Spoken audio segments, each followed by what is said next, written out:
I've spent the last 2 months teaching Captain to jump onto a fire hydrant, starting with just getting him comfortable getting his front paws on it.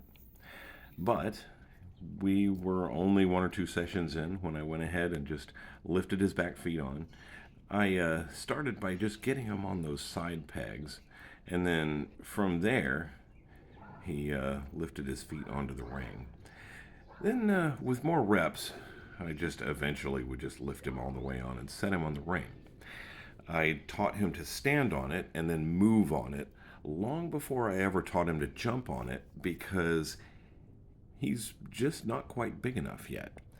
He was maybe 4 months old when I started teaching him this exercise, just using a lot of food reward while he's on top of that ring and just circling around him, getting him comfortable moving. And so I'm kind of teaching him in reverse. I want him to be really comfortable standing on that ring that surrounds the dome on the top of these fire hydrants so that once he does learn to climb and jump up on there, he'll know exactly how he's going to land. I start him with this one because it's a little bit lower into the ground, and this one's nice and wide. So it's a whole lot easier for him to get comfortable on this one. And then I'll move him on to more standard ones later on, which tend to stand up a little bit higher and be a little bit narrower. But this one's really close to my house. So I go ahead and I use this one as the teaching aid, and then I move them to more of these in general. Here, I've finally moved a cot onto it for a ramp. This will teach him to essentially start climbing up and getting on the ring, and he does right there very well. I will then move the cot and set it down flat so that he can use that as a step to jump onto the ring. And there he goes.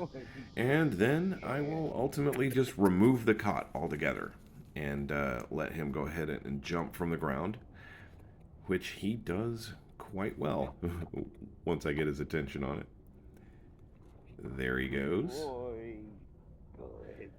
And then reps of the key. There he goes again. And again. Oops. There he goes. And again. Lots of food luring to get him here. And then once I've worked him on this one sufficiently, I am going to want to move him across the creek and use this one. It's a little bit taller and a little bit narrower, so it's kind of a challenge. He fumbled there at first, but then he got right up there. And then more reps.